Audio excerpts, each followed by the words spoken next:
Israel. I'm not a prophet, but I encourage you to read the prophets Zechariah and Joel, which clearly state that God will judge the nations that attempt to divide his covenant land. Matter of fact, the Bible speaks about in Genesis 12:3, those nations or those people that bless the Jewish people will be blessed, and those who curse them will be cursed. The United States has experienced many, many years of blessing because we have been really the only nation in the world that is a true friend of the nation of Israel.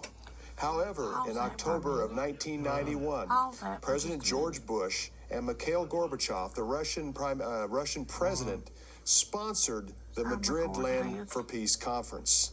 And this was the beginning of many catastrophes and catastrophic events that affected the United States going forward.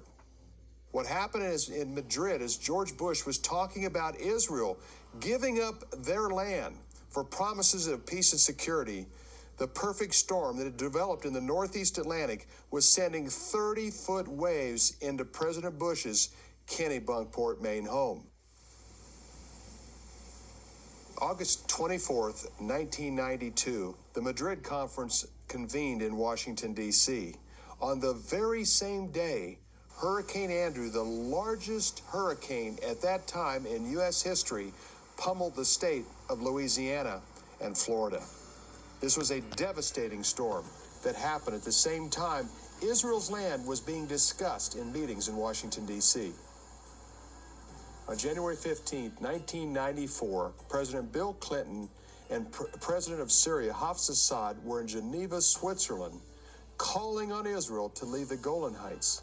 Within 24 hours, a major earthquake hit in the center of Northridge, California, producing the largest earthquake in U.S. history, and at that time, the second largest disaster in U.S. history.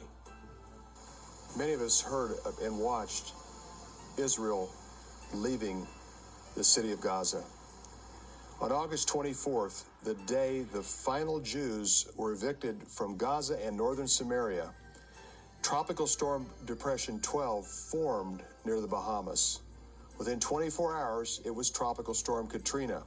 Within 72 hours, it was Hurricane Katrina, hitting southeast Florida.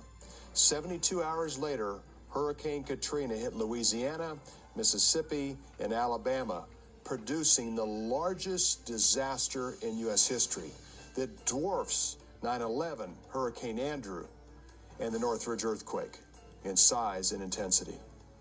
God has blessed America in innumerable ways, but it seems that he has clearly not forgotten his promises to Israel.